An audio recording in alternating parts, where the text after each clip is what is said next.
হর হর মহাদেব, জয় শিব শম্ভু। নমস্কার বন্ধুরা, আপনাদেরকে স্বাগত জানাই আরেকটি নতুন ব্লগে। এটা হচ্ছে আমাদের দার্জিলিং ব্লগ। আমরা যেদিন পৌঁছাই দার্জিলিংয়ে সেদিন আমরা প্রথম ট্রিপ করি, ট্রিপ না, সেদিন আমরা প্রথম যাই ঘুরতে। এটা হচ্ছে বাতাসিয়া লুপে। বাতাসিয়া লুপে তো অনেকেই গেছো, তো তোমরা জানবে এই জায়গাটা কতটা সুন্দর।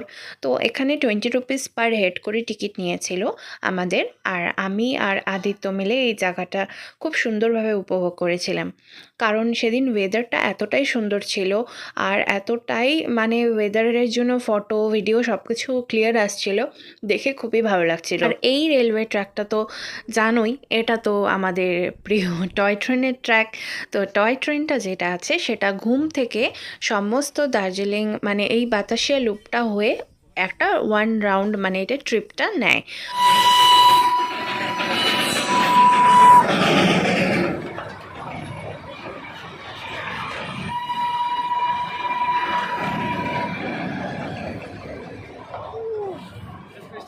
এখানে কত সুন্দর ছোট ছোট দোকানও বসেছিল।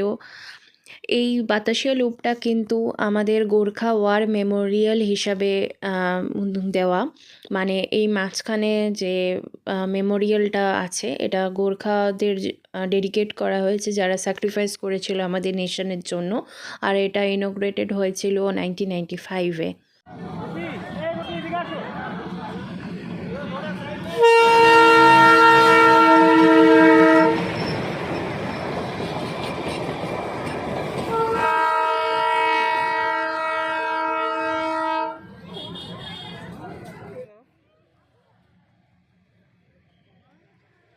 ফটো সেশন করার পরে আমরা চলে যাই ঘুম মনেস্ট্রিতে।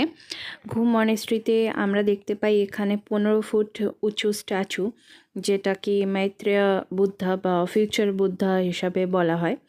তো এটা হচ্ছে আমাদের ঘুম মনেস্ট্রি, যেটা কি অনেক পুরনো একটা মনেস্ট্রি।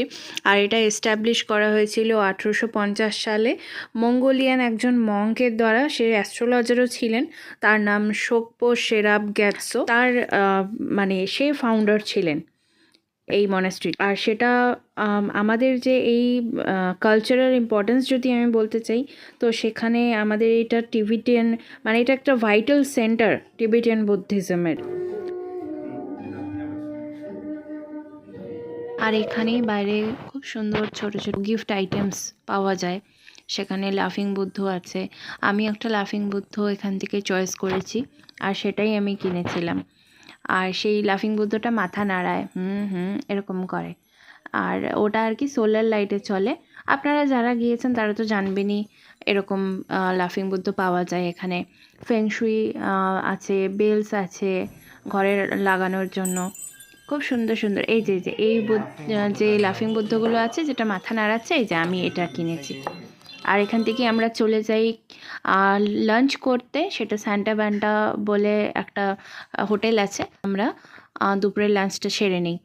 আমি নিয়েছিলাম রাইস, খেয়েছিলাম, আর রাইসটা খুবই টেস্ট ছিল, মাটনের সাথে খেয়েছিলাম। আর তারপরের দিন সকালে আমরা চলে যাই ম্যাল রোডে। ম্যাল রোডে বা চৌরাস্তাও বলে। তো এই যে ম্যাল রোডটা, আপনারা কি জানেন এই ম্যাল রোডটা মিড 18th সেঞ্চুরিতে এটা ব্রিটিশ কলোনিয়াল এরাতে এটা বানানো হয়েছিল, ব্রিটিশ অফিসার্সদের জন্য। ওরা এই জায়গাটা বানিয়েছিল যাতে ওরা হেঁটে চলে বেড়াতে পারে, সোশ্যালাইজ করতে পারে।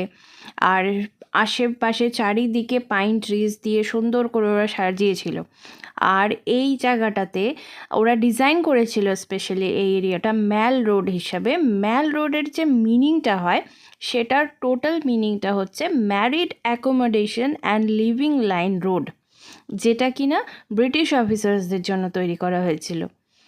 আর এই জায়গাটা এখন তো আপনারা জানেনই, এটা এখন পপুলার জোন হয়ে গেছে আমাদের হেঁটে চলে বেড়ানোর জন্য, যেখানে কোনো গাড়ি ঘোড়া কিছু আসবে না, আমরা নর্মালি ওখানে হেঁটে চলে বেড়াতে পারবো। আর পাশেই অবজারভেটরি হিল আছে, মহাকাল টেম্পল আছে। আমরা অবজারভেটরি হিলে এইবার যেতে পারিনি, কারণ সেবার এটার ব্যাপারে আমরা ঠিক জানতাম না। আর মহাকাল টেম্পলে গেছিলাম, প্রচুর উঁচু একটা টেম্পল। আপনারা যখনই আসবেন আমি বলবো স্পেশালি আপনারা নিশ্চয়ই যাবেন ওখানে। আর আমরা চলে আসি এরপরে গ্লেনারিসে। গ্লেনারিসও অবশ্যই আপনারা জানেন যে এটাও একটা হিস্টোরিক কলোনিয়াল বিল্ডিং, যেটা কি পরে গ্লেনারিস নাম দেওয়া হয়েছিল, কিন্তু এটা কিন্তু ব্রিটিশ রাজ এরাতেই এস্টাবলিশ করা হয়েছিল। লগভগ এটা 1885 সালে 1885 সালে ভাডো নামে একজন ইটালিয়ান নাম, এটা ভাডো, এই ভাডো নামে এটা দেওয়া হয়েছিল। আর পরে আবার এটা চেঞ্জ করা হয় ভাডো অ্যান্ড প্লিভা নামে। ভাডো প্লিভা নামটা দিয়েছিল কারণ ওখানে আরেকজন জার্মান পার্টনার অ্যাড হয়েছিল তাদের সাথে, সেটা কি অ্যাডলফ প্লিভা নামে। আর তারপরে আবার এটা 1959-এ এটা এটি এডওয়ার্ড নামে, সেও এখানে অ্যাজ আ ম্যানেজার কাজ করতেন, সে এটা পারচেস করে এই গ্লেনারিসটা। আর এখনও পর্যন্ত তার 3 পুরুষ ধরে, মানে 3 জেনারেশনস ধরে এখনও পর্যন্ত এটাই চলে আসছে। সো গ্লেনারিসেই আমরা এখানে ব্রেকফাস্ট সেরে নিই, আর আমাদের খুবই সময়টা ভালো কাটে।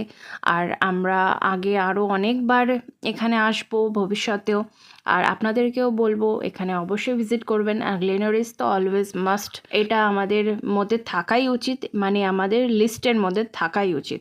সো দেখা হবে পরের ভিডিওতে। Tata, bye bye.